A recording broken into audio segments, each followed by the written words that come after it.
Hello everyone, this is Dhananjay Yadav. देखिए हमारे पास 22 जनवरी की जो जेईई मेंस का एग्जाम हुआ था, उसके अंदर का जो सेकंड शिफ्ट हुई थी उसकी फिजिक्स का जितने भी क्वेश्चन हैं वो हमारे पास आ चुके हैं। चलिए उसको अपन करके वन बाय वन डिस्कशन करेंगे। तो देखिए हमारे पास जो फर्स्ट क्वेश्चन बेसिकली ये क्या बोल रहा है कि एक पहला एसेशन है। एसेशन क्या बोल रहा है देखिएगा, ये बोल रहा है कि simple simple pendulum is taken on a planet of mass 4 times of Earth and radius 2 times of Earth, then the time period remain constant. It means जो कोई भी सिंपल पेंडुलम है वो बेसिकली हम क्या कर रहे हैं, किसी दूसरे प्लेनेट पे ले जा रहे हैं, जिस प्लेनेट पे क्या हुआ कि इसकी प्लेनेट की जो मास है, बेसिकली मास ऑफ प्लेनेट है वो 4 टाइम्स है मास ऑफ अर्थ की, एंड जो रेडियस ऑफ प्लेनेट है वो बेसिकली क्या है, 2 टाइम्स ऑफ है रेडियस ऑफ अर्थ। अब ये बोल रहा है कि क्या हम इस प्लेनेट पे यदि ले जाएं तो क्या उस पेंडुलम की जो टाइम पीरियड होगी वे कांस्टेंट होगी। तो चलिए उसको अपन फाइंड करते हैं। देखो जो टाइम पीरियड होता है वो क्या होता है, 2π√L/g। ओके, देखो कोई भी सिंपल पेंडुलम हुआ उसको अपन एक बार बना दे तो उसकी जो लेंथ क्या होती है, कांस्टेंट हो जाती है। ओके, और जो इसका पाई की वैल्यू भी कांस्टेंट है, इसका मतलब सिंपल पेंडुलम के लिए जो टाइम पीरियड होगा वो इन्वर्सली प्रोपोर्शनल होगा √g की।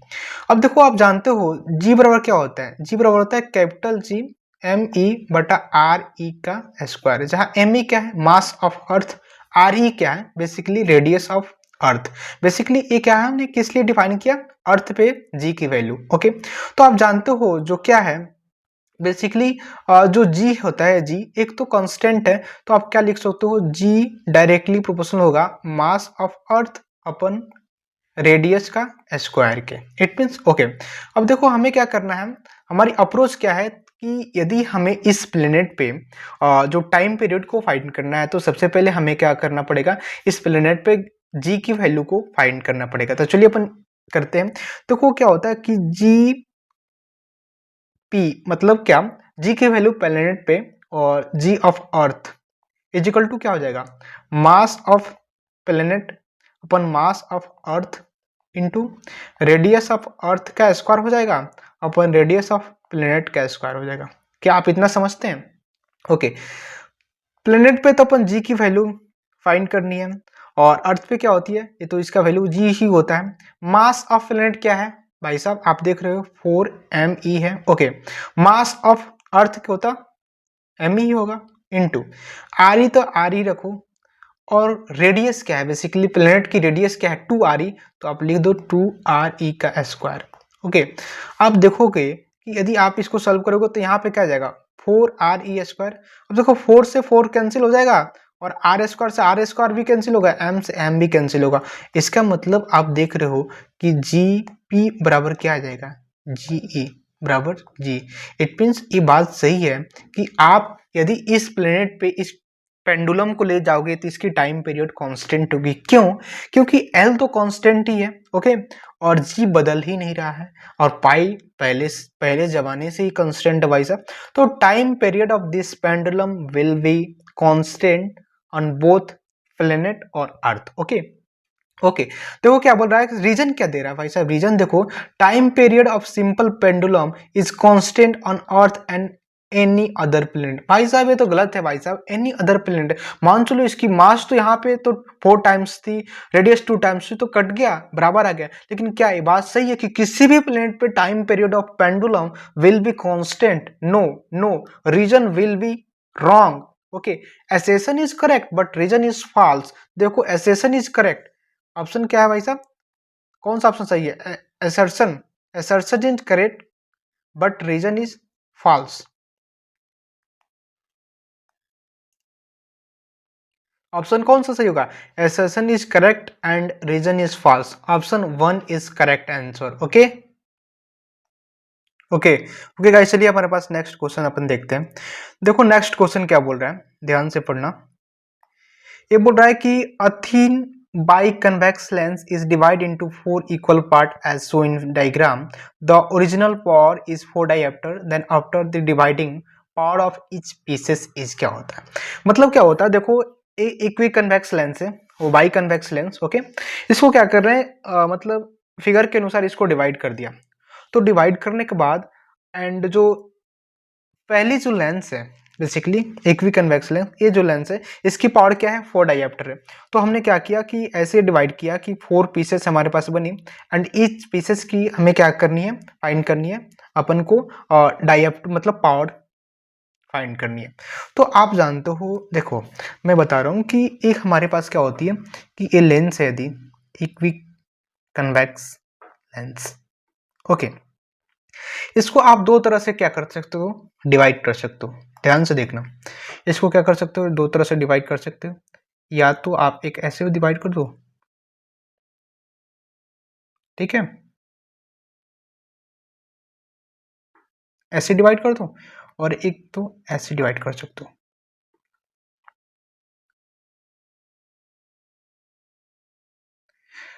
देखो इस तरह के डिवाइड करने से क्या फायदा मिला, देखो आप पहले में देखोगे तो इसमें रेडियस चेंज नहीं हो रही है। फर्स्ट इसमें इस तरह से यदि आप ट्रांसवर्सली या हॉरिजेंटली डिवाइड कर रहे हो तो इसके अंतर्गत रेडियस चेंज नहीं हो रही है।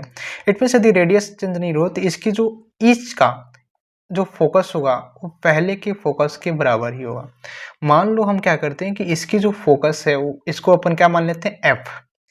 तो अगर इस तरह से आप डिवाइड कर दोगे ट्रांसवर्स या हॉरिजेंटली तो क्या होगा कि इसकी फोकस पे कोई इफेक्ट नहीं पड़ेगी।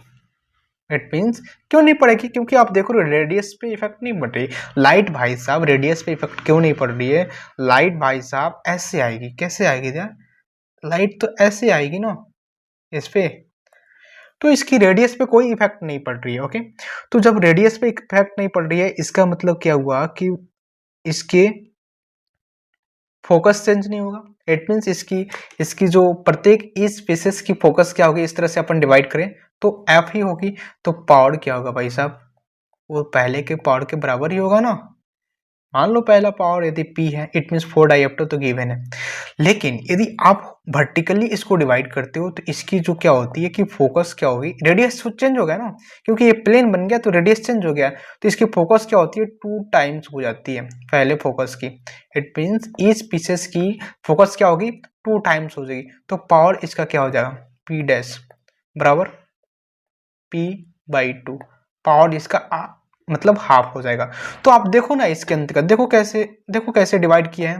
देखो पहले तो इन्होंने क्या किया, ट्रांसफरली डिवाइड किया तो पावर कोई चेंज नहीं होगी। लेकिन यदि पावर इसका मान लो इस पीसेस का यदि ट्रांसफरसरी यदि मान लो इसका 4 डायोप्टर है पावर, ठीक है, तो इसका पावर कितना हो जाएगा बताओ, इसका तो पावर ही चेंज नहीं हो रहा है, तो 4 डायोप्टर इसका भी पावर हो जाएगा 4 डायोप्टर, इसका भी पावर 4 डायोप्टर। बट हमने इसको क्या किया कि वर्टिकली सबसे पहले वर्टिकली डिवाइड किया, उसके बाद ट्रांसफरली डिवाइड किया, तो ईच पीसेस की पावर कितना हो जाएगी, यहाँ पे हाफ हो जाएगी, इट मीन्स 2 डायोप्टर हो जाएगी। क्या मेरे बात को समझो, ऑप्शन 1 इज करेक्ट। आप मेरे बात को समझे क्या कि यदि इक्वी कन्वेक्स लेंस है हमने इसको कैसे ऐसे वर्टिकली डिवाइड किया तो इसकी रेडियस तो चेंज हो जाती है, इसलिए फोकस चेंज हो जाती है। फोकस कितना हो जाएगा, इसको डेराइव भी कर सकते हैं। फोकस क्या हो जाएगा 2f हो जाएगा, जनरली याद ही रखो 2f हो जाएगा। तो पावर क्या हो जाएगा हाफ हो जाएगा ना, क्योंकि पावर बराबर क्या होता है 1/f। अरे भाई साहब पावर बराबर क्या होता है 1/f हो जाएगा ना, तो यहाँ पे 2f लिखोगे तो पावर जैसे कि ये तो पावर हो गया, पी डैश पर क्या लिख दो 1/2f लिखोगे ना, 1/f का वैल्यू कितना है भाई साहब p है ना, तो p डैश पर क्या उतना हो जाएगा p/2 हो जाएगा। तो पावर क्या होगा यहाँ पे आधा हो गया ना, मतलब हाफ हो गया ना, तो 2 dioptre is the answer. 2 dioptre. Okay okay guys, चलिए अपन बात करते हैं, हमारे पास नेक्स्ट क्वेश्चन है। नेक्स्ट क्वेश्चन क्या बोल रहा है देखना, ये बोल रहा है देखो क्या बोल रहा है कि radius of tube decrease from 2r to r। अच्छा यहाँ पे रेडियस क्या है 2r है, यहाँ पे r हो गया। ये ट्यूब हमारे पास दिया हुआ है, इसकी रेडियस क्या हो रही है, पहले तो 2r है लेफ्ट साइड में, दूसरे साइड में आकर r होगी, मतलब डिक्रीज हो रही है। इन विच आइडियल लिक्विड इज फ्लोइंग, मतलब इसकी इस ट्यूब से क्या हो रही है कि आइडियल लिक्विड का फ्लो हो रहा है, मतलब बह रहा है। ओके, एट सेम लेवल, ध्यान रखिए लेवल क्या है सेम है, तो यहाँ पे पोटेंशियली कट जाएगा ना, क्योंकि पोटेंशियल कुछ ही नहीं होगा कि लेवल क्या है सेम है। तो हमें क्या फाइंड करनी है कि देखो इस एंड पे हमें वेलोसिटी को फाइंड करते हैं। तो आप जानते हो ये तो बहुत सिंपल है रे, बहुत सिंपल है। एट सेम लेवल क्या करोगे, एट सेम लेवल क्या हो जाएगा भाई साहब, सेम लेवल पे क्या हो जाएगा, basically A V is constant, you know A V equation of continuity, इसी को बोलते हैं ना, पता नहीं, but A B is constant. Okay, तो क्या हो जाएगा, a1 b1 बराबर a2 b2 हो जाएगा। a1 इस साइड को मान लो तो एरिया क्या होगा 4 पाई आर स्क्वायर, केवल पाई आर स्क्वायर। ओके, तो क्या होगा पाई आर स्क्वायर, एरिया क्या है, आर रेडियस क्या है 2r, तो 4r स्क्वायर हो जाएगा ना, इंटू वेलोसिटी, वेलोसिटी कितना भाई साहब 2 मीटर पर सेकेंड। ओके, a2 कितना भाई, a2 तो आर स्क्वायर होगा ना, इंटू इसका वेलोसिटी तो फाइंड करनी है, तो वो पाई आर स्क्वायर से तो पाई आर स्क्वायर कैंसिल हो जाएगा। यहाँ पर वेलोसिटी कितना हो जाएगा भाई साहब 8 मीटर पर सेकेंड स्क्वायर। इट मीन्स यहाँ पे आर रेडियस पे क्या होगा 8 मीटर पर सेकेंड स्क्वायर हो जाएगा। देखो भाई साहब ये बहुत ही क्या है, बहुत ही इंपॉर्टेंट है। देखो यदि लेवल सेम हो ना, लेवल सेम हो तो पोटेंशियल तो कट जाती है, तो यहाँ पे क्या होती है कि यदि एरिया को कम करोगे तो वेलोसिटी बढ़ जाती है।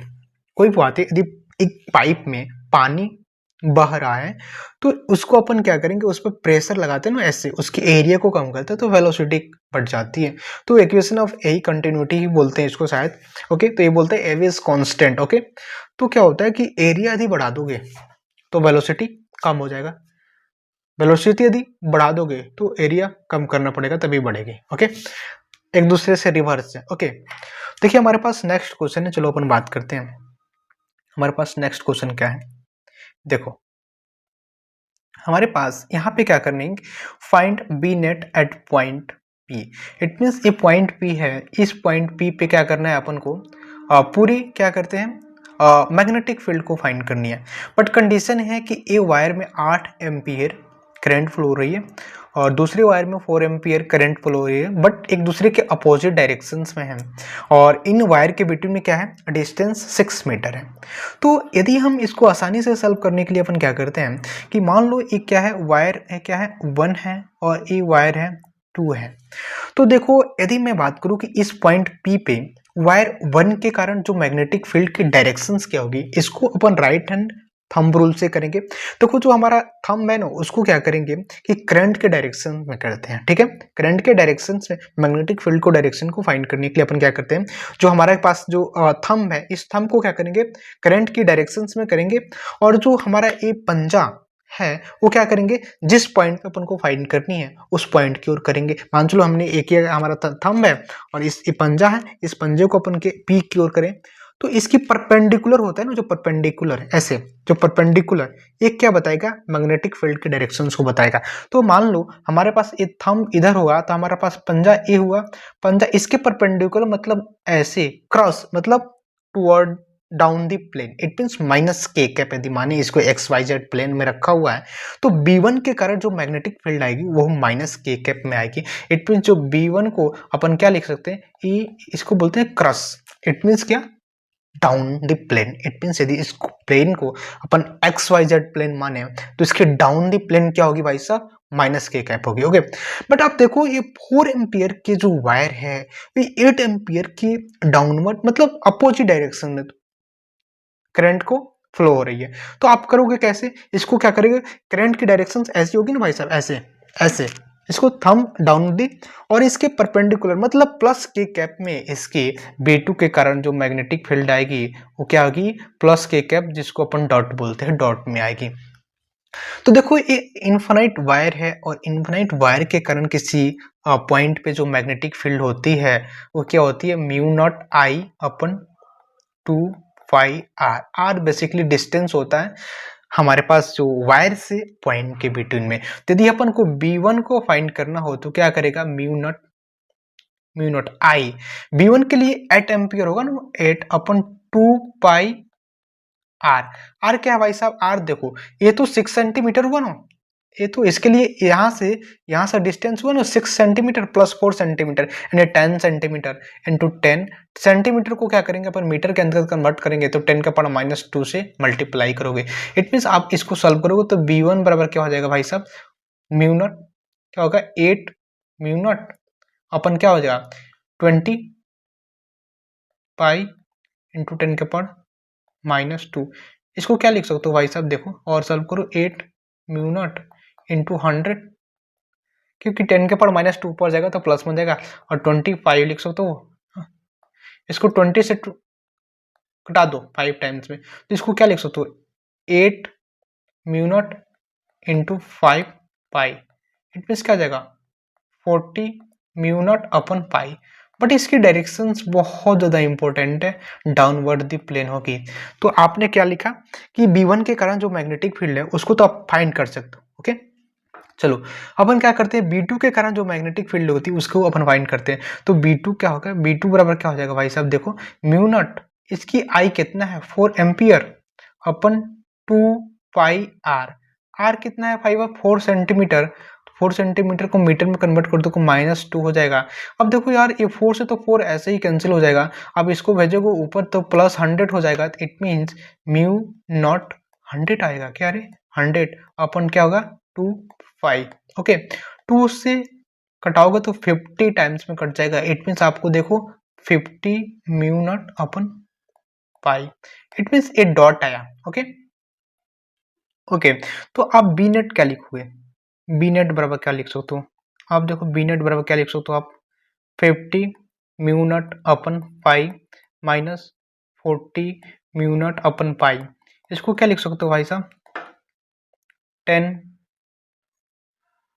Mu naught upon pi. Okay, but answer no mu naught के टर्म्स में दिया ही नहीं था। ओके, तो आप जानते हो म्यू नॉट को अपन हटा देते हैं ना यार यहाँ से, तो म्यू नॉट बराबर क्या होता है 4 पाई इंटू 10 के पावर -7 होता है। आप रखोगे यहाँ पे तो क्या हो जाएगा 10 इंटू 4 पाई इंटू 10 के पावर -7 अपन क्या हो जाएगा पाई, पाई से पाई तो कैंसिल हो जाएगा, इट मीन्स अब 4 इंटू 10 करोगे तो 40 आ जाएगा। तो आप लिख सकते हो यहाँ पे 40 इंटू 10 के पावर -7। गाइस इसको आप क्या लिख सकते हो 4 इंटू 10 के पावर -6। ओके, बट इसको क्या लिख सकते हो आप, और क्या लिख सकते हो आगे देखो यार 4 माइक्रो लिख सकते हो, मिली माइक्रो, माइक्रो क्या होता है 10 का पावर -6, और मैग्नेटिक फील्ड का यूनिट क्या होता है टेस्ला, इट मींस बी पे 4 micro Tesla is the net magnetic field at point P is the answer. Okay, तो देखो ये सिंपल सा क्वेश्चन था, बट आपको यह मालूम होनी चाहिए इसकी डायरेक्शंस एंड इनफिनाइट वायर के कारण किसी भी पॉइंट पे जो मैग्नेटिक फील्ड होती है उसको आप कैसे फाइंड करते हो उसको आपको मालूम होना चाहिए। ओके, चलिए चलिए गाइस अपन नेक्स्ट क्वेश्चन देखते हैं, हमारे पास देखो नेक्स्ट क्वेश्चन क्या हुआ है, ये क्या बोल रहा है ध्यान से पढ़ना, कि बोल रहा है कि for non vibrating diatomic gas has adiabatic constant of gamma 1 and for vibrating diatomic gas has adiabatic constant gamma 2। it means जो क्या है non vibrating, it means NB अपन लिखते हैं, इसकी जो एडियाबैटिक कांस्टेंट है इसको क्या दिया है गामा 1, एंड जो वाइब्रेटिंग है उसको इसकी एडियाबैटिक कांस्टेंट क्या है गामा 2। आप जानते हो दोस्त क्या होता है, थोड़ा सा अपन पीछे इसकी बात करते हैं, जो एडियाबैटिक प्रोसेस होती है ना, एडियाबैटिक कौन सा रे एडियाबैटिक एडियाबैटिक जो प्रोसेस होती है इसके अंदर क्या होता है कि पी वी के पॉड गामा इज कांस्टेंट, ठीक है। और आप जानते हो जो गामा होता है ना गामा, वो गामा बराबर क्या होता है 1+1/f। क्या आप जानते हो कि गामा बराबर क्या होता है 1+1/f। अब आप ध्यान से देखना यहाँ पे कि यदि हम f की वैल्यू मतलब डिग्री ऑफ फ्रीडम यदि बढ़ा दे, f को क्या बोलते हैं degree of freedom, degree of freedom बढ़ा दे तो गामा की वैल्यू क्या होगी वे कम हो जाएगी। तो आप जानते हो कि जो नॉन वाइब्रेटिंग है इसकी यदि डिग्री ऑफ फ्रीडम में मान लो F1 और वाइब्रेटिंग की डिग्री ऑफ फ्रीडम मान लो F2, तो क्या होता है कि जो वाइब्रेटिंग मॉलिक्यूल है उसकी डिग्री ऑफ फ्रीडम बढ़ जाती है ना, इट मीन्स आप जानते हो कि जो भी वाइब्रेटिंग मॉलिक्यूल्स होते हैं उनकी degree of freedom non vibrating molecule से क्या होगी बढ़ जाएगी, इट मीन्स F2 के मान क्या होगा F1 से ज़्यादा होगा। ये हमारा कंसेप्ट बोलता है, क्योंकि यदि आप क्या करोगे टेम्परेचर देकर के किसी भी मॉलिक्यूल को वाइब्रेट कराओगे तो उसकी डिग्री ऑफ फ्रीडम बढ़ जाती है, it means F2 is greater than F1।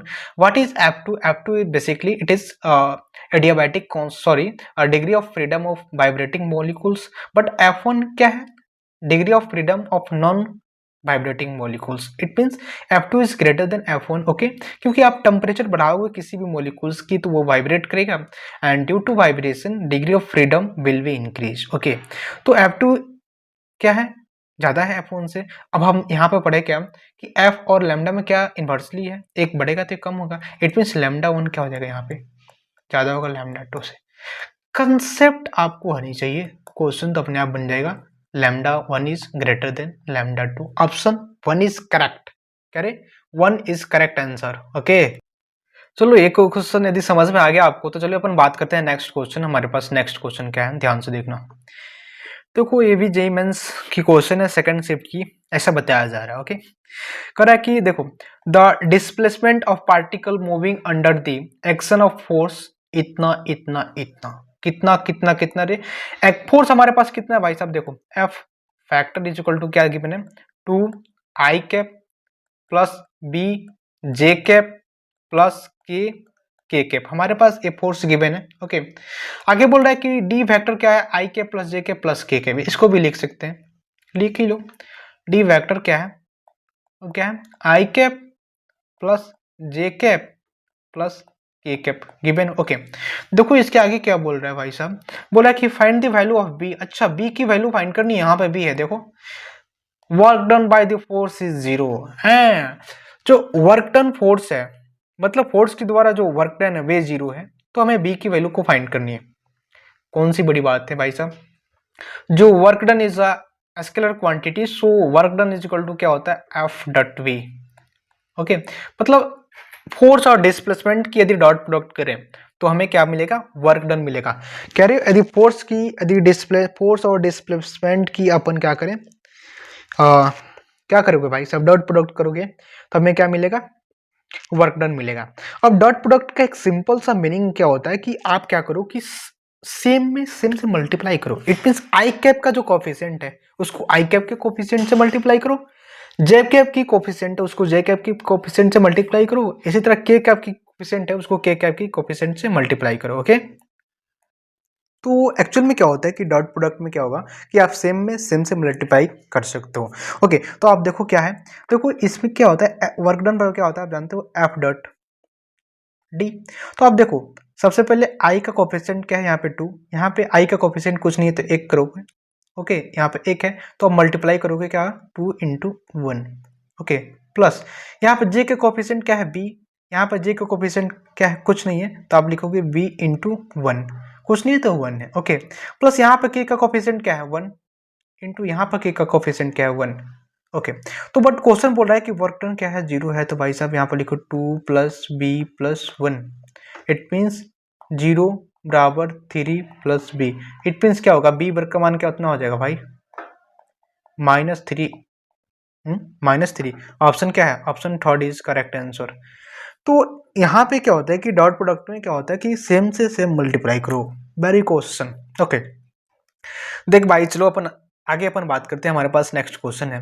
ये भी क्या होता है, जेईई मेंस की क्वेश्चन है, आप देखो ये बोल रहा है कि an electron is moving in a magnetic field be in a circular orbit. It means हमारे पास मान लो ये पूरी जो पार्ट है, पूरी बोर्ड दिखा दे रही है, इस पे मैग्नेटिक फील्ड है। अब क्या कर रहा है कि इलेक्ट्रॉन क्या कर रहा है कि इलेक्ट्रॉन मान लो एक सर्कुलर ऑर्बिट में इलेक्ट्रॉन क्या कर रहा है, चक्कर लगा रहा है इस मैग्नेटिक फील्ड में। ओके, कह रहा है कि assume Bohr's quantisation to be valid. It means जो बोहर की क्वांटाइजेशन रूल्स है वो इस क्वेश्चन के अंतर्गत वैलिड है। तो find the radius of orbit in first excited state. भाई साहब सबसे पहले आपको मालूम होना चाहिए कि क्वेश्चन बोल दिया कि फर्स्ट एक्साइटेड स्टेट, इसका मतलब क्या हुआ कि n बराबर क्या हो जाएगा भाई साहब 2। एक्साइटेड स्टेट मतलब एक ज्यादा। Okay, first excited state.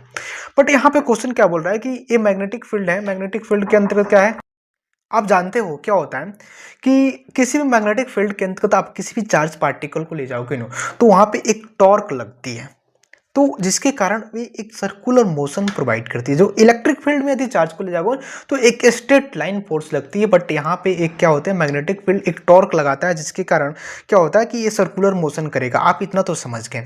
अब देखो क्या होता है कि जब कोई भी charge particle, it means electron को किसी मैग्नेटिक फील्ड में भेज रहे हो तो वहाँ पे यदि सर्कुलर पाथ तय कर रहा है, सर्कुलर पाथ में चल रहा है, तो वहाँ पे जो रेडियस होती है ना, वहाँ पे अपन लिखते हैं आर बराबर M B upon Q V. M क्या है, उस चार्ज की मास है, वी क्या है, उस चार्ज की स्पीड है, क्यू क्या है, उस चार्ज की चार्ज है, और बी क्या है, जो एक्सटर्नल मैग्नेटिक फील्ड आपने प्रोवाइड किया वो दिया हुआ। बट एक क्वेश्चन ध्यान से पढ़ना है कि बोल रहा है कि क्वेश्चन कि bore quantization theory is valid in this question. You know guys, bore quantization क्या होता है, एम वी आर बराबर एन एच अपन 2 पाई। ओके, आप समझ रहे हो, एम बी आर बराबर एन एच अपन 2 पाई। ओके, अब देखो यहां से आप क्या लिख सकते हो, यहां से देखो एम बी बराबर क्या लिख सकते हो, आर क्यू बी लिख सकते हो। ओके, तो एम बी बराबर इसकी मान रख दो, यहाँ पे रखोगे R Q V into R बराबर एन। एन का मान क्या है, फर्स्ट एक्साइटेड स्टेट का मतलब क्या हुआ, एन बराबर 2, तो 2 लिखो ना, 2h अपन 2 पाई। गाइस आप देखो कि 2 से 2 तो कैंसिल हो जाएगा, यहाँ पे क्या हो जाएगा, आर स्क्वायर क्यू बी बराबर क्या लिख सकते हैं, एच अपन पाई। अब देखो आर स्क्वायर हमें क्या फाइंड करनी है, बेसिकली आर की value we find the radius of orbit in first excited state, radius find करनी है। ओके, तो आप आर स्क्वायर बराबर क्या लिख सकते हो, एच अपन क्यू। क्यू यहाँ पे क्या होगा, क्यू यहाँ पे तो इलेक्ट्रॉन मूव कर रहे हो, तो क्यू का मान ई रख सकते हो ना। ओके, कि चार वही है, ई हो जाएगा, E B H, E B H, E B H. It means आप देखो यहाँ पे, इसको यहाँ पे सॉल्व करते रहो, आर बराबर क्या हो जाएगा, आर बराबर under root H upon E B H. अब देखो ये कहीं मैच कर रहा है क्या, under root E B. Option number third is correct answer. तो आप देखो एक्चुअल में क्या होता है, सबसे पहले आपको मालूम नहीं चाहिए कि किसी भी magnetic field, external magnetic field होगा, उस एक्सटर्नल मैग्नेटिक फील्ड के अंतर्गत किसी चार्ज को आप मतलब चार्ज को उसके अंतर्गत ले जा रहे हो, तो क्या होगा, जब उसके अंतर्गत ले जाओगे ना, तो क्या होगा भाई साहब, वो एक टर्क प्रोवाइड करती है, वो टर्क के कारण एक रेडियस आता है जिसको आर बराबर एम बी बेटा क्यू बी लिखते हैं। बट आप ध्यान रखो, एक और मैं क्वेश्चन बता दूं कि बट यदि कोई मैग्नेटिक फील्ड है, उस मैग्नेटिक फील्ड में यहाँ पे एक एंगल पे डाले ना, तो वहां पे क्या होता है, एम बी साइन थीटा बटा क्यू बी रेडियस लिख सकते हो। ओके,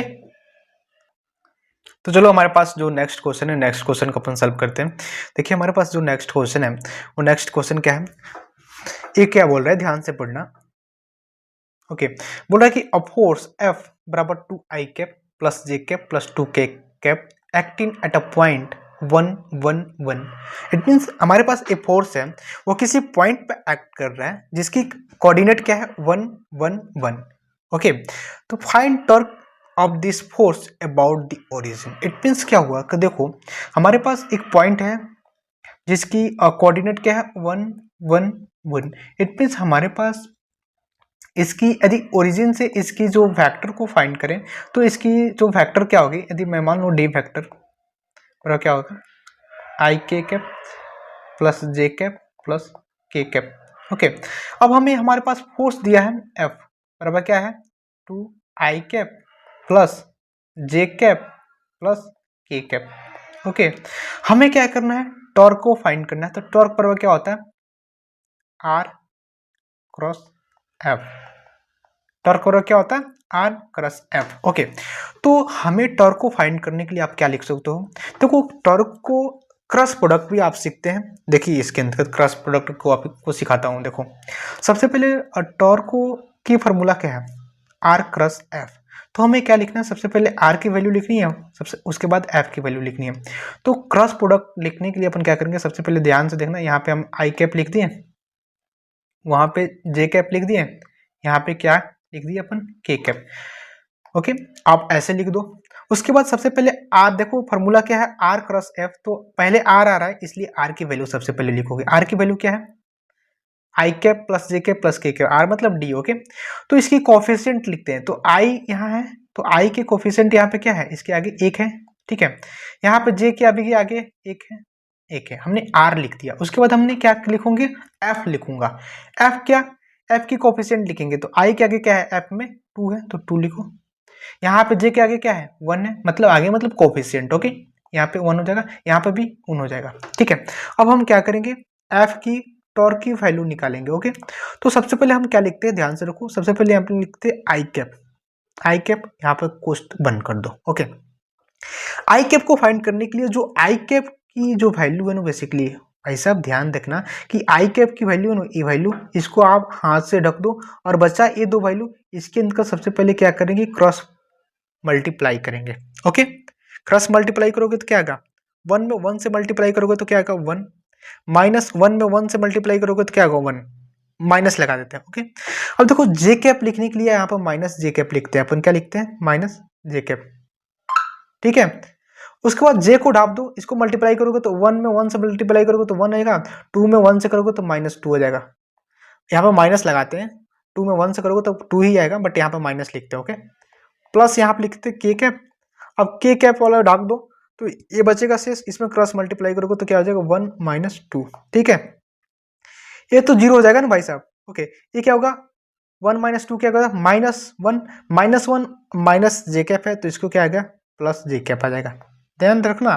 और इसमें क्या आएगा -1 इंटू के कैप लिखोगे तो minus K cap. It means हमारे पास वेक्टर आ गया क्या जे कैप माइनस के कैप।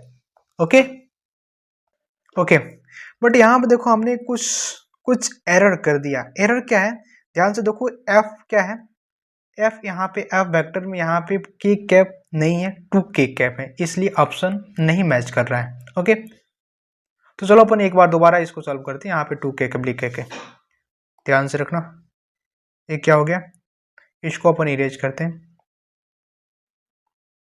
ठीक है। देखो फोर्स की वैल्यू अपन के कैप लिखे थे, बट यहाँ पे क्या दिया है 2 के कैप दिया है, ध्यान से रखो। एफ बराबर क्या दिया हुआ है ध्यान देखना, 2 I cap plus J cap plus 2 के कैप। तो कंसेप्ट वही है, कंसेप्ट में कोई गलत नहीं है, ठीक है। तो आप देखोगे टॉर्क पर क्या लिखे आर क्रॉस एफ होती है, तो यहाँ पर सबसे पहले आप लिखोगे आई जे के, सबसे पहले आर आता है तो आर की वैल्यू आप लिखो 1 1 1। एफ है तो एफ की वैल्यू क्या आ गई आई कैप क्या गया 2 है तो 2 लिखेंगे, यहाँ पे 1 है यहाँ पे 2 है। यहाँ पे क्या करोगे आप इसको क्रॉस प्रोडक्ट करो तो सबसे पहले आई लिखेंगे, आई वाले पार्ट को ढक देंगे और क्रॉस मल्टीप्लाई करेंगे तो क्या आ जाएगा 2 - 1। ओके, जे कैप क्या आता है, जे कैप के आगे हम माइनस लगा लेते हैं। ओके, ठीक है, और जे कैप को ढकोगे तो इसमें क्रॉस मल्टीप्लाई करोगे तो क्या आएगा 2 - 2 हो जाएगा। ओके, आप के कैप क्या प्लस के कैप लिखोगे, के कैप वाले पार्ट को ढकोगे तो क्या आएगा क्रॉस मल्टीप्लाई करोगे उसके बाद क्या आएगा 1, इसके अंदर क्रॉस मल्टीप्लाई करोगे तो क्या हो जाएगा 1 - 2। आप ध्यान रखो इसके अंदर क्या आ जाएगा सब करोगे तो आई के कैप, ये तो 0 हो जाएगा, ठीक है। ये क्या होगा -1 इंटू के करोगे तो minus K cap is the answer, ठीक है। Option first is correct answer. देखिए सबसे पहले हमने क्या किया था, कि फोर्स को अपन गलत लिख दिया था, बट फोर्स के अंदर 2 के कैप है, हमने पहले लिखा था के कैप, इसलिए आंसर मैच नहीं कर रहा था। तो आप ऐसे कर सकते हो, option first is correct answer. Okay guys, ठीक है। तो देखो क्रॉस प्रोडक्ट हमने डॉट प्रोडक्ट भी सीख लिया, क्रॉस प्रोडक्ट भी सीख लिया, ठीक। चलो अपन नेक्स्ट क्वेश्चन देखते हैं। नेक्स्ट क्वेश्चन हमारे पास क्या बोल रहा है, इसको ध्यान से पढ़ो गाइस। क्या बोल रहा है नेक्स्ट क्वेश्चन, देखो बोला कि find displacement current through the given area. Okay, displacement current को अपन इस एरिया, कौन सी एरिया भाई साहब, ये एरिया जिसकी वैल्यू 3.2 सेंटीमीटर स्क्वायर है, इसकी एरिया की जो वैल्यू है उसको फाइंड करनी है। इसके थ्रू डिस्प्लेसमेंट करंट बेसिकली कितना होगा। तो आप जानते हो डिस्प्लेसमेंट करंट मतलब क्या, इसकी यूनिट एरिया से जो करंट फ्लो हो रही है इसके अंतर्गत वही डिस्प्लेसमेंट करंट होगी बेसिकली। तो अब देखो जो बड़ी वाली एरिया है 6 सेंटीमीटर स्क्वायर, इस 6 सेंटीमीटर स्क्वायर से कितना करंट फ्लो हो रही है 5 एम्पियर। तो बेसिकली अगर 3.2 सेंटीमीटर स्क्वायर से यदि अपन क्या करें कि करंट को फाइंड कर दे तो क्या होगी बेसिकली वो उसकी डिस्प्लेसमेंट करंट होगी। तो बहुत सिंपल सा क्वेश्चन है भाई साहब एक, बट यहाँ पे डिस्प्लेसमेंट करंट देखकर ही भावुक हो जाते हैं। बट देखो यहाँ पे क्या होगी 6 सेंटीमीटर स्क्वायर से अपन करंट हो रही है 5 एम्पियर, तो 1 सेंटीमीटर स्क्वायर से कितनी होगी भाई साहब, 1 सेंटीमीटर स्क्वायर से कितना होंगे 5/6, और वही मैं 3.2 सेंटीमीटर स्क्वायर से यदि एरिया से करंट कितना फ्लो हो रही है उसको फाइंड करें तो 5/6 इंटू क्या हो जाएगा 3/2 हो जाएगा ना। अब इसको क्या करोगे मल्टीप्लाई करोगे ना, मल्टीप्लाई करोगे तो क्या होगा 5 × 10, 5 × 15 इंटू +1 16 इंटू 16/6, इट मीन्स 8/3, ठीक है। और 8/3 को क्या लिख सकते हो 3 × 6 6 ओ 3 मतलब 2.6 समथिंग, ऐसे इससे ऐसा ही करंट आएगा। तो बेसिकली डिस्प्लेसमेंट करंट तो आप ऐसे फाइंड कर सकते हो, एक लॉजिक है जुगाड़ है। ओके, इसके थ्रू आप क्या कर सकते हैं फाइंड कर सकते हैं। ओके ओके, तो चलो अपन नेक्स्ट क्वेश्चन देखते हैं। देखो अपन डिस्प्लेसमेंट करंट तो आप इससे फाइंड कर सकते हो, कोई दिक्कत नहीं है, बट अपन नेक्स्ट क्वेश्चन देखो क्या पूछा गया था उसको अपन क्या करते हैं सॉल्व करते हैं। ध्यान से पढ़ना, ये क्वेश्चन क्या बोल रहा है। ये बोल रहा है कि a photon of wavelength lambda fall on metals plate having work function 1 electron volt, it means and maximum kinetic energy, क्या है, maximum kinetic energy of emitted electron is 2 electron volt. ध्यान से देखो, हमारे पास क्या है कि एक हमारे पास क्या है, फ्लैट है, विधिवत से समझते हैं इसको। हमारे पास क्या है, एक हमारे पास प्लेट हुआ ऐसा, ये प्लेट है, ठीक है। अब इस प्लेट पे हम क्या कर रहे हैं कि क्या करें, लैम्डा वेवलेंथ की लाइट को अपन गिरा रहे हैं इस पे, ठीक है। बट ध्यान देने जो की बात है कि इसकी जो वर्क फंक्शन, इस फ्लैट की work function, it means phi, क्या होता है, वर्क फंक्शन को फाई से रिप्रेजेंट करते हैं ना, फाई। अरे यार फाई तो बन जा यार, फाई, ये फाई की वैल्यू कितना भाई साहब, 1 इलेक्ट्रॉन वोल्ट, ओके। और इससे जो इलेक्ट्रॉन निकल रही है बेसिकली लैम्डा वेवलेंथ की, यदि लाइट को अपन इस पे गिरा रहे हैं, उसकी जो काइनेटिक एनर्जी आ रही है वो मैक्सिमम काइनेटिक एनर्जी कितना भाई साहब, 2 इलेक्ट्रॉन वोल्ट। इतना तक तो सॉल्व है, समझ में आया। बोल रहा है कि if photon of wavelength lambda by 2 fall on same plate then find the new maximum kinetic energy of the emitted photon. मतलब आप क्वेश्चन को समझिएगा, ये क्वेश्चन क्या बोल रहा है कि एक प्लेट है, जिस प्लेट पे हमने क्या किया कि लैम्डा वेवलेंथ की लाइट को गिराया, और इस प्लेट की जो वर्क फंक्शन है वो क्या है, बेसिकली 1 इलेक्ट्रॉन वोल्ट है, एंड इसकी kinetic energy 2 electron volt. Maximum kinetic energy जो इस लैम्डा वेवलेंथ के कारण जो इलेक्ट्रॉन एमिट हो रहे हैं, उसकी जो मैक्सिमम काइनेटिक एनर्जी है 2 इलेक्ट्रॉन वोल्ट गिवन है, ओके। और इसकी वर्क फंक्शन 1 इलेक्ट्रॉन वोल्ट है। इसके बाद हमने क्या किया कि लैम्डा बाय 2 मतलब वेवलेंथ की, वेवलेंथ मतलब लाइट की जो गिर रही थी सन से या किसी से प्लेट पे, उसकी वेवलेंथ को हमने चेंज किया, और वेवलेंथ को जब चेंज कर रहे हैं तो उसकी जो काइनेटिक एनर्जी पे इफेक्ट तो जरूर पड़ेगी, और उसकी इफेक्ट मैक्सिमम काइनेटिक एनर्जी क्या करोगे, फाइंड करने है। तो आप जानते हैं क्या, क्या जानते हो कि मैक्सिमम काइनेटिक एनर्जी क्या होता है, E माइनस 5। आप देख रहे हो यहाँ पे कि जो मैक्सिमम काइनेटिक एनर्जी क्या है, 2 इलेक्ट्रॉन वोल्ट, और E बराबर क्या होता है, E बराबर होता है Hc बाई लेमडा, माइनस 5 की वैल्यू कितना है, 1 इलेक्ट्रॉन वोल्ट। इट मींस आप Hc बाई लेमडा की वैल्यू क्या लिख सकते हो, 3 इलेक्ट्रॉन वोल्ट, ठीक है। अब प्लेट यही है भाई साहब, ध्यान देखना कि प्लेट हमारे पास यही है, ठीक है, ये हमारे पास प्लेट है, ठीक। और इस प्लेट पर हम क्या कर रहे हैं कि अब हम क्या कर रहे हैं कि लैम्डा बाई 2 की जो वेवलेंथ है, इस वेवलेंथ का अपन क्या कर रहे हैं, लाइट को गिरा रहे हैं, तो क्या होगा, देखो हमने, हमारे पास तो यही है, ठीक है। अब हमने क्या किया कि लैम्डा बाई 2 वेवलेंथ की लाइट को गिराया, तो आप जानते हो फिर बराबर क्या हो जाएगा कि मैक्सिमम, हमें मैक्सिमम काइनेटिक एनर्जी निकालना है, E माइनस 5। देखो 5 तो चेंज नहीं होगा क्योंकि वर्क फंक्शन मेटल की प्रॉपर्टीज होती है। यहाँ पे Hc बाई लेमडा, लेमडा अब क्या हो जाएगा भाई साहब, लेमडा बाई 2 हो जाएगा into 5 minus 1 electron volt. It means अब क्या लिख सकते हो इसको, 2 Hc lambda minus 1 electron volt, okay.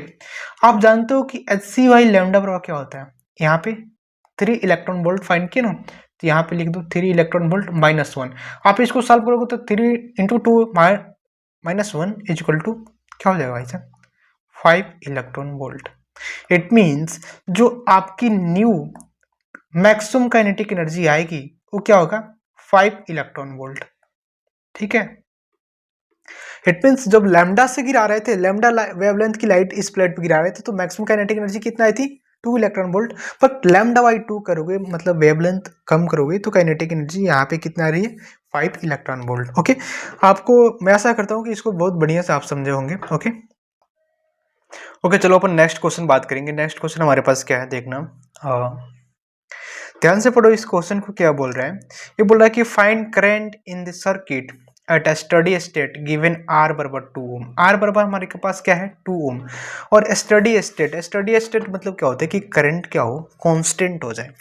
देखो यहाँ पे क्या होगा, कैपेसिटर है जिसकी कैपेसिटेंस 1 फैराडे दिया है और करंट कांस्टेंट जाए, तो कांस्टेंट कब होती है, क्या मतलब किसी भी सर्किट के अंदर यदि क्या होती है भाई साहब, यदि कैपेसिटर लग जाए तो करंट कांस्टेंट कब होती है, टी बराबर इन्फिनाइट पर। टी बराबर इन्फिनाइट पर ये ओपन सर्किट की तरह बिहेव कर सकता है नहीं करता है। तो इसको अपन री डायग्राम बनाते हैं। देखो ये हुआ आर, ठीक है, ये हुआ नेक्स्ट आर, ठीक, और ये हुआ हमारे पास एक और आर, ठीक है, ठीक। और देखो ये भी आर है, ठीक है, और ये सर्किट कुछ इस प्रकार से होगी। देखो ये टी बराबर इन्फिनाइट पर क्या होगा, ये ओपन सर्किट की तरह बिहेव करेगी, ठीक है, ठीक है, ये आर हुआ। ये सर्किट हमने री अरेंज कर दिया, ठीक है। अब देखो टी, ये डायग्राम तब है जब टी बराबर infinite, it means current will be constant, it means steady state. Okay, अब बताओ इसकी अपन पहले हमें क्या करना है कि यदि करंट को फाइंड करनी है स्टडी स्टेट में तो हमें क्या करना पड़ेगा, पहले आर नेट की वैल्यू को फाइंड करना पड़ेगा, ठीक है। तो आप देखो यहाँ पे तो करंट जाएगी नहीं इस सर्किट में, ठीक है, तो इसी सर्किट में जाएगी, तो यहाँ पे पोटेंशियल तो बराबर है, इट मीन्स ई वाला और ई वाला सेम पोटेंशियल में जुड़ा हुआ है, इसके पोटेंशियल डिफरेंस, इट मीन्स ये पैरेलल में है। तो इसकी जो नेट आर आएगी रेजिस्टेंस वो कितना हो जाएगा, आर बाई 2 हो जाएगा, ठीक है। तो अपन एक और डायग्राम बना सकते हैं क्या, देखो ये क्या हुआ हमारे पास, आर हुआ, ये तो वोल्टेज, ठीक है, और एक रेजिस्टेंस, ये क्या हुआ, ठीक है। अब देखो यहाँ पे क्या हुआ, ये कितना हो जाएगा, ये तो आर है, और ये कितना हो गया, ये तो पैरेलल में था तो इसकी नेट रेजिस्टेंस कितना हुआ, आर बाई 2, ये हुआ आर। अब ध्यान से देखो कि ये दोनों, ये जो पार्ट है ना, ये रेजिस्टेंस और ये रेजिस्टेंस सीरीज में है, तो सीरीज में इसको ऐड कर सकते हैं ना, आर बाई 2 प्लस आर क्या हो जाएगा भाई साहब, 3R/2, ठीक है, 3R/2, ठीक है, 3R/2। अब जो यहाँ पे रेजिस्टेंस आएगा 3R/2 और AR ये पैरेलल में होगा एक दूसरे से, तो आप इसको आर नेट डायरेक्ट निकाल दो, 3R/2 इंटू आर बटा 3R/2 प्लस आर, इसको करोगे क्या जाएगा, 3R² बाई 2, अपन इसका ऐड करोगे तो क्या आएगा 5R/2, ठीक है। इसको आप आर नेट बराबर क्या लिख सकते हो, 3R² बाई 2 इंटू 2/3R, ठीक है। एक मिनट, यहाँ पे देखो ये 5R है ना, यहाँ पे मैं 3R लिख दिया, ठीक है, 5R, ओके। 2 से 2 कैंसिल हो जाएगा, R से R कैंसिल हो जाएगा, तो यहाँ पे क्या होगा 3R/5। इट मीन्स जो आर नेट की वैल्यू, नेट रेजिस्टेंस कितना है भाई साहब, 3R/5। अब देखो क्या होता है, V बराबर क्या होता है IR, ये तो ओम्स लॉ है, I बराबर क्या हो जाएगा V/R according to Ohm's law.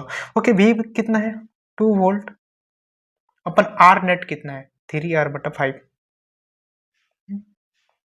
3R/5, इसको क्या लिख सकते हो 5 इंटू 2 लिखोगे तो 10 वोल्ट आ जाएगा, अपन 3R।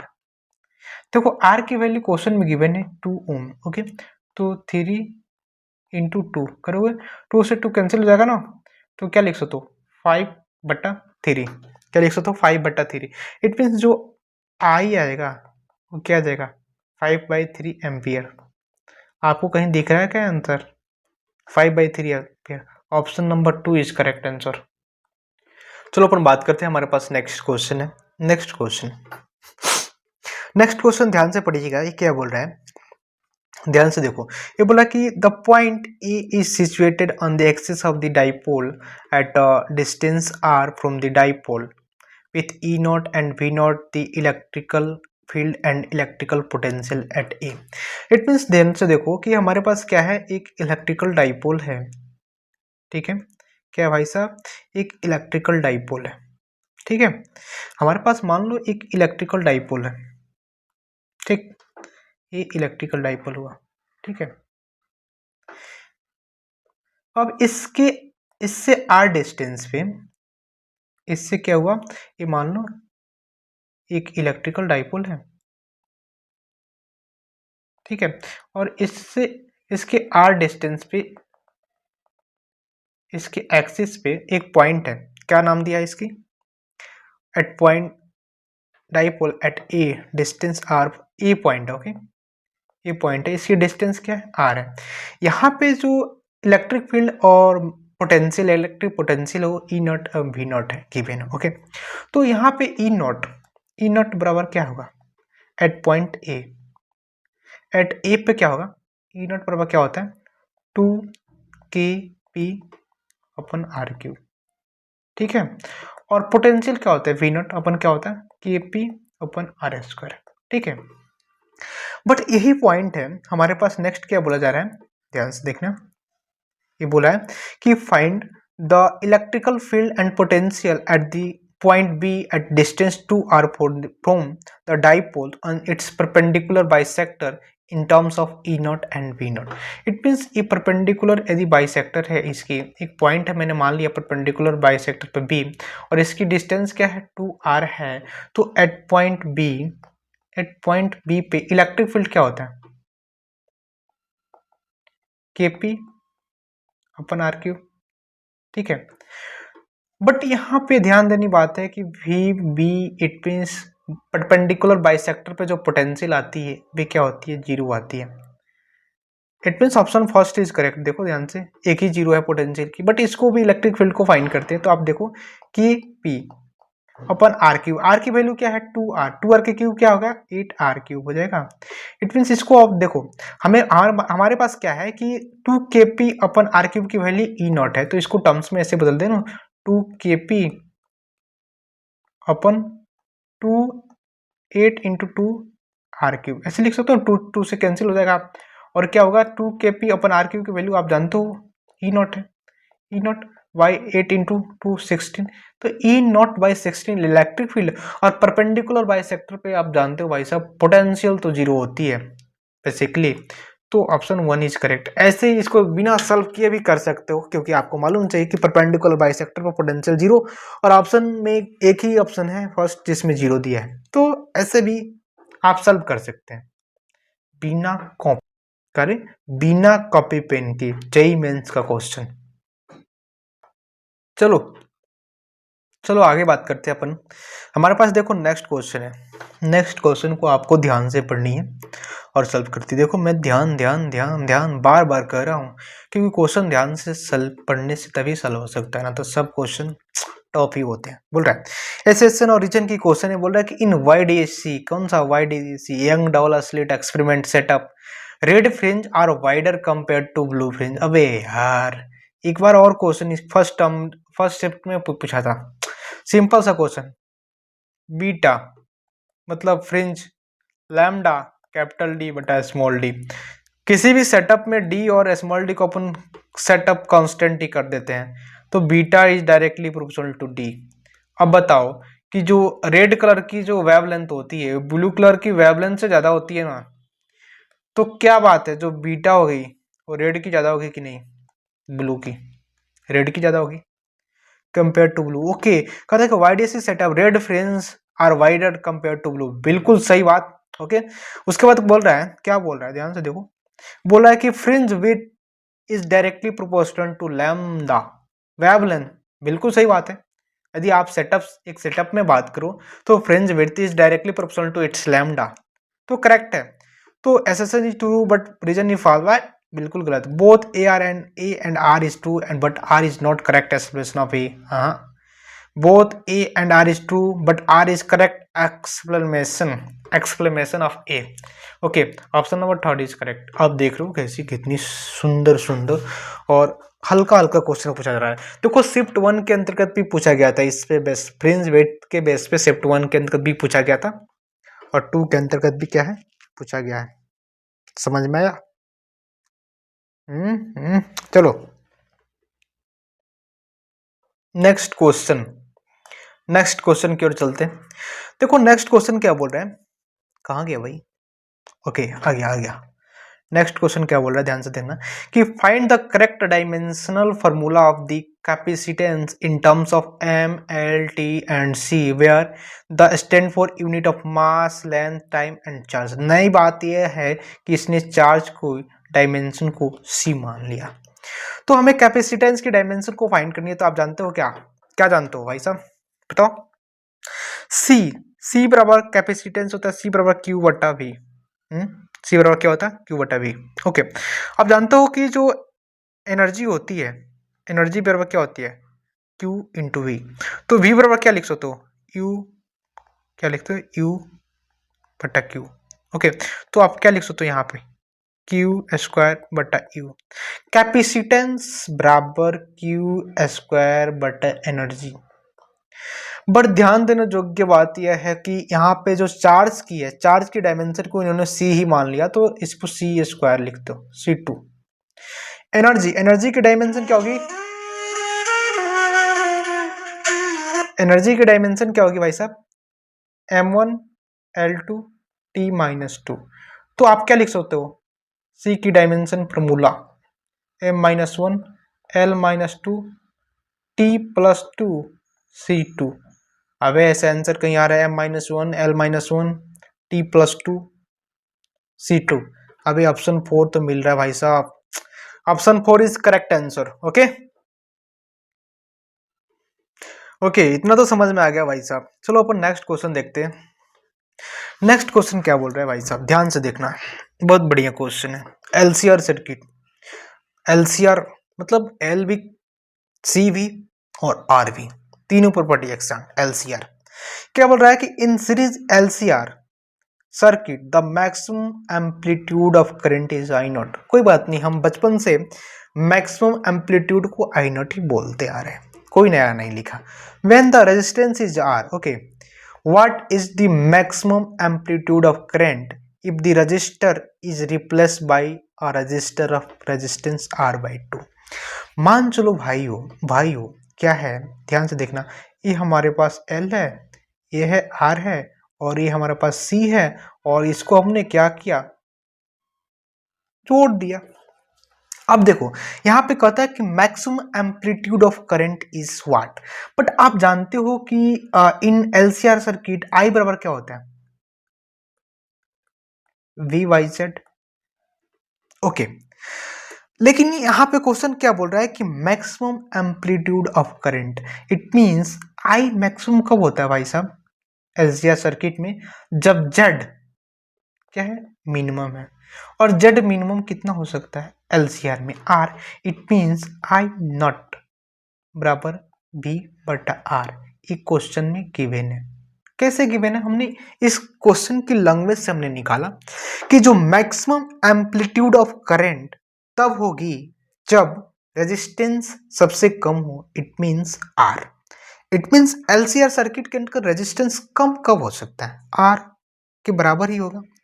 बट क्वेश्चन क्या बोल रहा है भाई साहब, इट मींस क्वेश्चन तो दिया भी भाई आर बराबर आई नॉट, बट क्वेश्चन क्या बोल रहा है कि रेजिस्टेंस हो, इसको अपन हाफ कर दिया, तो आई नॉट डैश क्या हो जाएगा, बी बटा R by 2। It means 2 B by R. B by R की वैल्यू कितनी है, आई नॉट इंटू क्या लिख सकते हो, 2 लिखोगे तो हमारे पास आई डैश जो आएगा वो बेसिकली क्या हो जाएगा भाई साहब, 2 आई नॉट के बराबर हो जाएगा। तो ऑप्शन सेकेंड इज करेक्ट। क्या आपने समझा, मेरे बातों को समझा कि नहीं। ध्यान से रखना कि भाई साहब मैक्स, यहाँ में बातें एक ही थी कि मैक्सिमम करंट कब हो सकती है, जब रेजिस्टेंस मिनिमम हो, और एलसीआर सर्किट के अंदर जो मिनिमम रेजिस्टेंस होती है, it means Z minimum is equal to R. Okay, और आर को ही यहाँ पे चेंज कर रहे हैं, तो आर बाई 2 करोगे, रेजिस्टेंस आधा करोगे, तो करंट इज डबल, डबल क्या रे, डबल। ओके, चलो ये समझ में आ गया। तो एक नेक्स्ट क्वेश्चन देखते हैं। नेक्स्ट क्वेश्चन देखो क्या है भाई साहब, देखो हो, नेक्स्ट क्वेश्चन एक बहुत ही जबरदस्त क्वेश्चन है, और ऐसे क्वेश्चन आपको पहले पहले कभी भी मिले होंगे, बहुत जगह मॉडल में मिल जाते हैं, अलग अलग कोचिंग में। ओके, बट इस क्वेश्चन को सॉरी जेईई मेंस में पूछा गया था, बट इस क्वेश्चन को एक कंसेप्ट से सॉल्व करना होगा, न कि इसमें कोई थ्योरी अलग से, बिल्कुल अपन कंसेप्ट इसमें रह लेंगे। ध्यान से देखना इस क्वेश्चन को क्या बोल रहा है, बोल रहा है कि a conducting circuit circular ring is moving with a constant velocity in a uniform magnetic field as so. Okay हमारे पास दिखाया गया है uniform magnetic field. Okay identify the correct graph between induce EMF versus time. It means हमें एक magnetic field है, ध्यान से देखना कि अगर हम चलते हो इसको विध्वत से बनाते पूरी कंसेप्ट को माइंड में आपको डालते हैं। देखिए क्या बोल रहा है, देखो हमारे पास क्या हुआ कि एक हमारे पास क्या हुआ, ए है एक कांस्टेंट मैग्नेटिक फील्ड, क्या रे कांस्टेंट मैग्नेटिक फील्ड है, ठीक है। ये क्या है, कांस्टेंट मैग्नेटिक फील्ड गिवन है। चलो चलो अपन ग्रीन ही लेते हैं। एक कांस्टेंट मैग्नेटिक फील्ड इसके अंतर्गत दिया हुआ है, ठीक है। चलो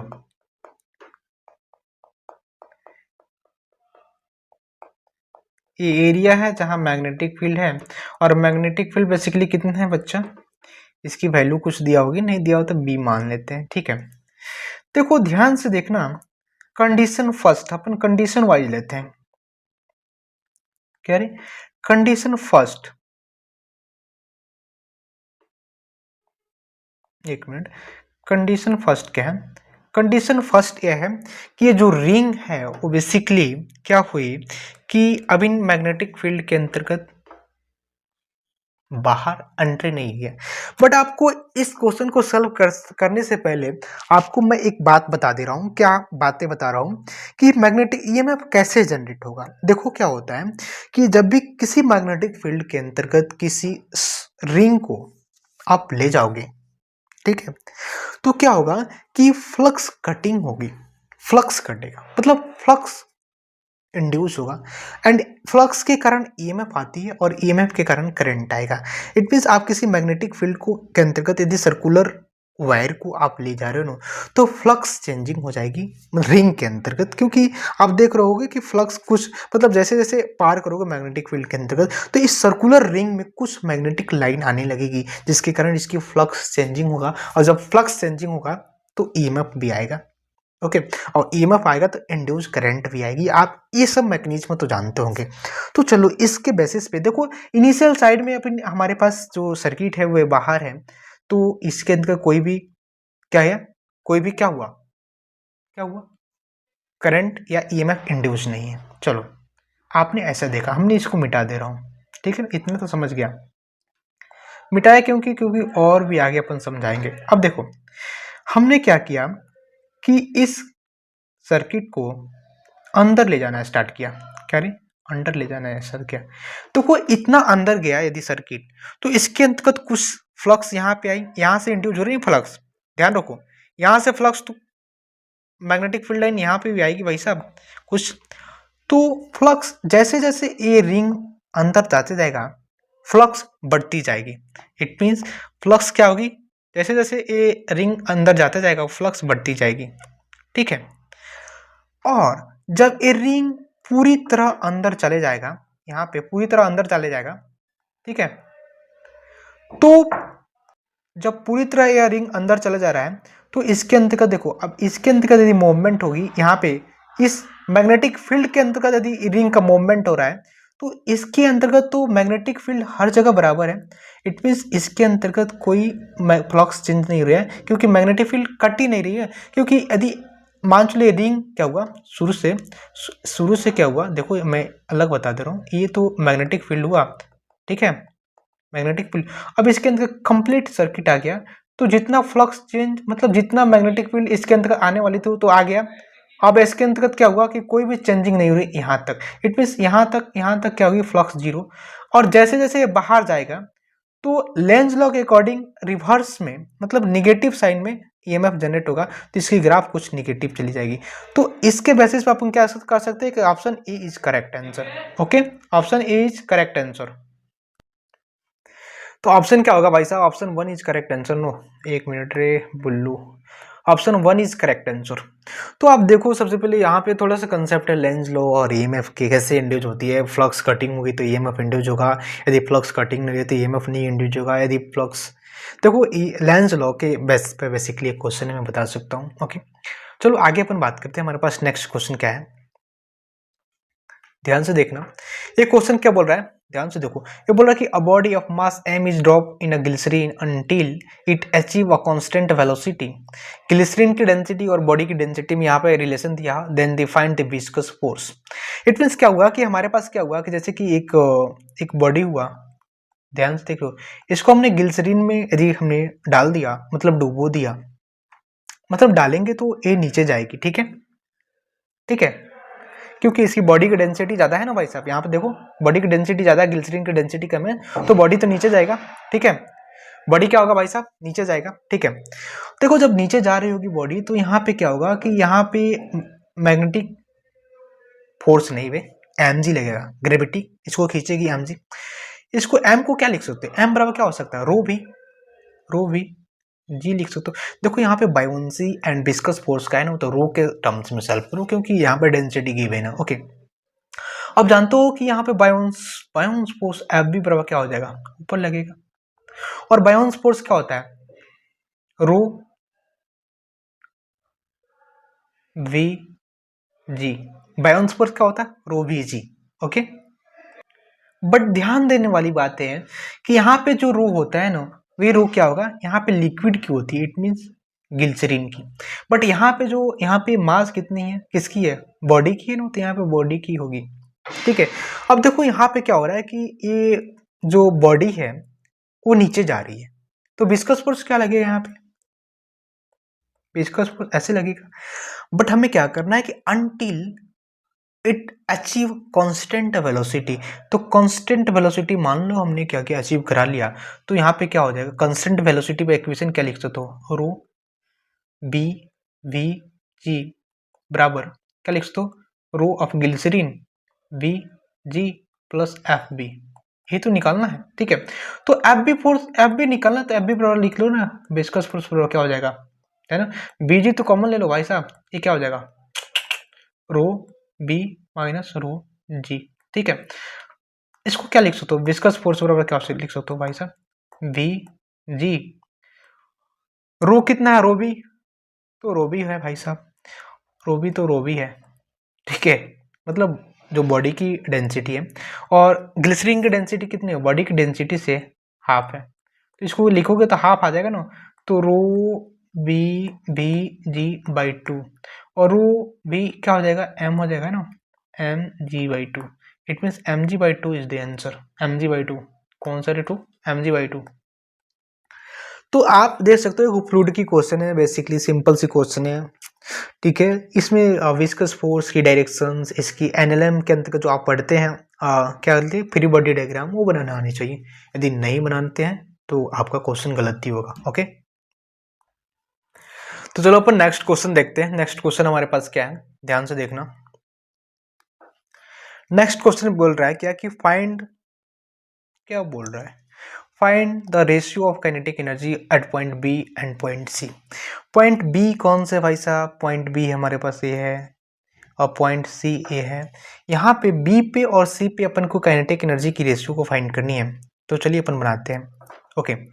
मान लो क्या कि मान लो हमारे पास ये जो पॉइंट है वो ओ है, और ओ पे पोटेंशियल एनर्जी हम जीरो मान लेते हैं, तो चलो ओ से अपन बी पे एनर्जी कंजर्वेशन लगाते हैं, तो ओ पे पोटेंशियल एनर्जी जीरो है, प्लस इसका काइनेटिक एनर्जी क्या हो जाएगा, यहाँ पे जो ऑब्जेक्ट है यार, इसकी मास मैंने मान लेता हूँ m, ओके, जिसकी स्पीड क्या है 20 मीटर पर second, okay, half m v square, v क्या है 20 का स्क्वायर, ओके, बराबर क्या होगा, kinetic energy half M B square, it means kinetic energy at B, इसको फाइंड करनी है, प्लस पोटेंशियल एनर्जी क्या होगी एम जी एच, एच क्या होगी भाई साहब, एच हमारे पास ये डिस्टेंस होगी ये, तो एच बराबर क्या होगा भाई, एच बराबर क्या हो जाए, ये दो तक ये पूरी डिस्टेंस तो है R, minus R cos theta करोगे ना, तो एच आप निकाल सकते हो, क्योंकि भाई ध्यान से देखो जो यहाँ पे इसकी ये आर है ना, इसकी कंपोनेंट आर कॉस थीटा करोगे ना, तो ये आएगा, और ये तो पूरी आर है, तो R minus R cos theta करोगे तो हमें एच निकल जाएगा ना, तो R minus R cos theta mean 60, cos 60 की वैल्यू कितनी होती है बता, cos 60 की वैल्यू कितनी होगी 1/2। इट मीन्स यहाँ पे लिख सकते हो r/2। तो यहाँ पे लिखो 20 का स्क्वायर का 400 से 2 से डिवाइड कर दोगे ना, देखो डायरेक्ट हम लिखते हैं हाफ m, इसका कितना हो जाए 400 equal to KB plus m, g की वैल्यू कितना हो 10 इंटू r/2। h क्या है r/2, ठीक है। r की वैल्यू कुछ नहीं दिया है, दिया हो ना, ओके। इसको क्या लिख सकते हो 200m बराबर KB प्लस m क्या है, m तो कोई नहीं भाई, m है, इंटू 10। r की वैल्यू कितना है 2/2 करोगे तो 1 आ जाएगा, ओके। तो KB की value kinetic energy at B बराबर कितना आ जाएगा 200m minus 10m is equal to 190m। It means जो काइनेटिक एनर्जी एट B क्या आ जाएगा 190m, हमारे पास ये है। अब हमें क्या करना है कि kinetic energy eight C point पे फाइंड करना है, जो C पॉइंट पे काइनेटिक एनर्जी है उसकी वैल्यू को फाइंड करना है। तो चलो इसको अपन हटा देते हैं, इतना तो समझ में आ गया कि काइनेटिक एनर्जी B पे कैसे फाइंड करते हैं, ठीक है। उसी तरह अपन निकालेंगे काइनेटिक एनर्जी C पे, ओके।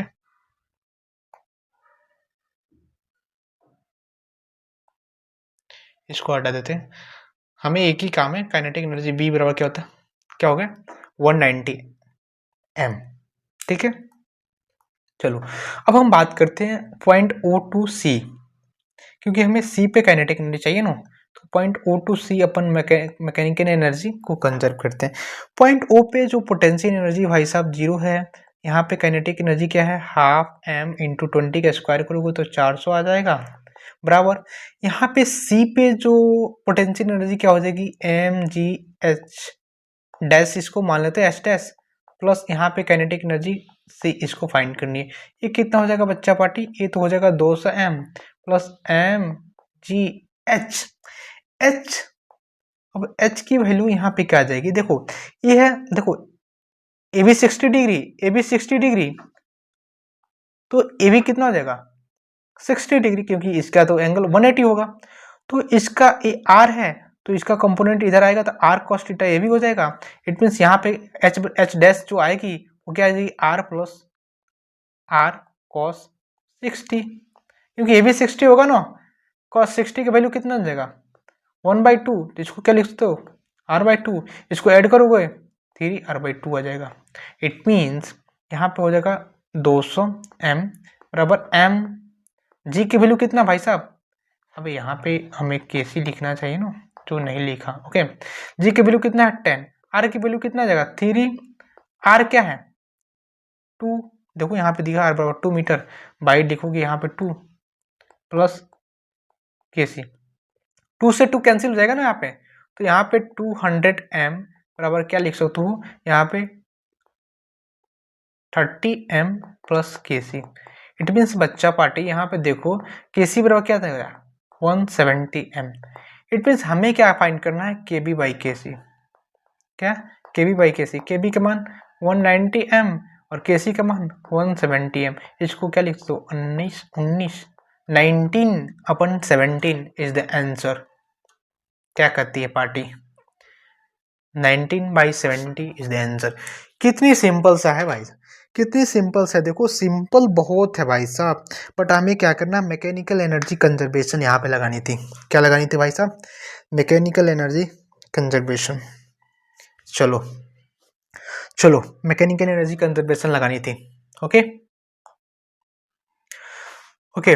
तो ये समझ में आ गया, तो चलो अपन बात करते हैं नेक्स्ट क्वेश्चन। नेक्स्ट क्वेश्चन हमारे पास क्या है, ध्यान से देखना ये क्वेश्चन क्या बोल रहा है भाई, देखो ध्यान से। कहता है कि the tension in the rod at end A is F, find alpha. Alpha alpha क्या है, देखो ओमेगा की एक फॉर्म दी हुई है, ओमेगा बराबर √F by alpha into m, okay. हमारे पास मास दिया है 2m और ये रॉड है, रॉड को ओमेगा फ्रीक्वेंसी से बेसिकली एंगुलर वेलोसिटी बोले तो अच्छा रहेगा, ओमेगा एंगुलर वेलोसिटी से इसको एक एक्सेस पे अपन रिवॉल्व करा रहे हैं। देखो इसको सॉल्व करने के लिए हमारे पास एक बहुत सारा अच्छी टेक्निक है, इसकी सेंटर ऑफ मास से सॉल्व करते हैं। हमारे पास ये एक्सिस हुआ, इसकी सेंटर ऑफ मास मान लेते हैं यहाँ पे, इसके पॉइंट पे इसकी मास 2m और ये डिस्टेंस कितना हो जाएगा 1/2 यदि आप सेंटर ऑफ मास मांग लोगे और ये ओमेगा से रिवॉल्व हो रहा है, ठीक है। और यहाँ पे एंड पे थी फोर्स F, तो F एक फोर्स लग रहा है। तो ये तो सर्कुलर का क्वेश्चन हो गया ना। तो आप ये देखो बहुत आसान हो गया इसको सॉल्व करना। F बराबर क्या हो गया m इंटू एक्सेलरेशन सेंट्रीपिटल। अब m क्या है इसमें 2m है ना, 2m लिख दो। एक्सेलरेशन क्या हो जाएगा ओमेगा के टर्म्स में ओमेगा स्क्वायर इंटू आर की वैल्यू कितना हो 1/2। इट मीन्स F बराबर क्या लिख सकते हो, इधर 2 से 2 कैंसिल हो जाएगा ना, तो m ओमेगा स्क्वायर। ध्यान से देखो कितना बढ़िया सा आंसर आएगा भाई साहब। ओमेगा स्क्वायर बराबर क्या लिख सकते हो F/m, ठीक है। और ओमेगा बराबर क्या लिख सकते हो √F/m। अबे बोका, अब इतना आ गया तो इससे कंपेरिजन करना है। यहाँ पे m क्या आ गया, m का कोफिशिएंट क्या है 1, तो अल्फा की वैल्यू क्या है 1। कंपेरिजन करोगे ना इससे किससे रे, ये जो, एक मिनट दूसरी कलर लेते हैं, ये जो कलर है ये वाला, इससे और इस फॉर्म से यदि कंपेरिजन करोगे तो अल्फा की वैल्यू कितना रहेगा 1। क्या रहेगा 1, क्या आएगा 1। समझ में आया। चलो नेक्स्ट क्वेश्चन आगे देखते हैं। आगे क्वेश्चन है क्या भाई साहब, इस क्वेश्चन को तो ध्यान से ही पढ़ना पड़ेगा। बोलो क्या बोल रहा है कि the maximum percentage error in the measurement of density of wire. Okay, कोई भी वायर है जिसकी मास की दिया हुआ है, मेजरमेंट आर की दिया हुआ है, एल का दिया हुआ है, तो हमें क्या डेंसिटी की में एरर को फाइंड करना है। तो डेंसिटी क्या होती है, रो बराबर क्या होता है m/v। क्या होता है रे, रो बराबर m/v। Okay, m/v। और यदि v को क्या लिख सकते हो एरिया इंटू एल को भी लिख सकते हो। और m बराबर यदि ए है in the measurement of density of wire है तो इसका एरिया कितना हो जाएगा πr² इंटू एल। तो बेसिकली रो बराबर क्या आ जाएगा m/πr²l। पाई तो कांस्टेंट है, इसलिए यदि हमें बात करें कि इसके अंदर का changing delta rho by rho बराबर क्या हो सकता है, क्या हो सकता है क्या, डेल्टा m/m। परसेंटेज एरर लिखते हैं 2 टाइम्स ऑफ डेल्टा r/r। अबे ये तो आनी चाहिए सब किसी को, डेल्टा l/l, ठीक है। डेल्टा m की वैल्यू कितना है, ध्यान से देखो वहां पे जो m कोई भी राशि होती है ना इसको इस फॉर्म लिखते हैं m प्लस डेल्टा m, ठीक है। तो ये लास्ट वाला डेल्टा m है, तो डेल्टा m की वैल्यू कितना है भाई साहब, ध्यान से देखो 0.003 बटा m कितना है 0.60 plus 2 times of delta R. देखो रे डेल्टा आर 0.01 बटा आर कितना है 0.50, ओके, प्लस डेल्टा एल कितना है 0.05 बटा ये कितना एल कितना 10। Okay okay, delta rho by rho. यदि हमें इसके अंदर परसेंटेज एरर चाहिए तो 100 से मल्टीप्लाई कर दो। परसेंटेज एरर यदि आपको चाहिए तो 100 से मल्टीप्लाई करो। तो यदि 100 से मल्टीप्लाई करेगा तो ध्यान से ऊपर देखना, 100 से मल्टीप्लाई करोगे तो ऊपर क्या हो जाएगा 0.3 बाई 0.6। ध्यान से देखना नहीं तो खत्म हो जाएगा।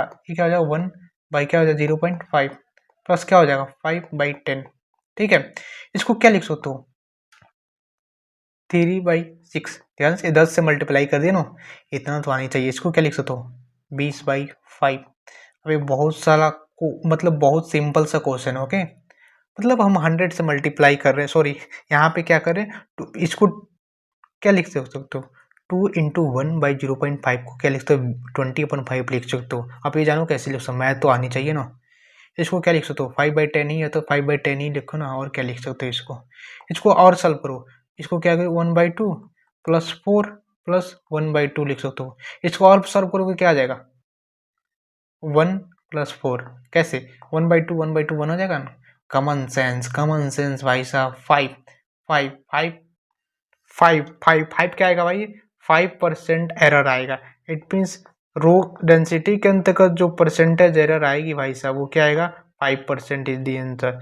अब इतना समझ में, कैलकुलेशन तो समझ में आए भाई, हम जेई के बच्चे हैं ना, कैलकुलेशन तो आनी चाहिए यार, कैसे बातें कर रहे हैं। चलो चलो हमारे पास एक लास्ट क्वेश्चन बचा और लास्ट क्वेश्चन अपन देख लेते हैं। ओके, ये क्वेश्चन ध्यान से पढ़ो। क्या बोल रहा है कि a ball of mass 100 gram throw at a speed 20 metre per second with angle 60 degree with horizontal. It means हमारे पास क्या है, एक बॉल है, ठीक है। इसको क्या करते हैं, एक 20 मीटर पर सेकंड के स्पीड से अपन हॉरिजेंटल से क्या रहे, हॉरिजेंटल से 60 डिग्री एंगल पे क्या कर रहे हैं, थ्रो कर रहे हैं।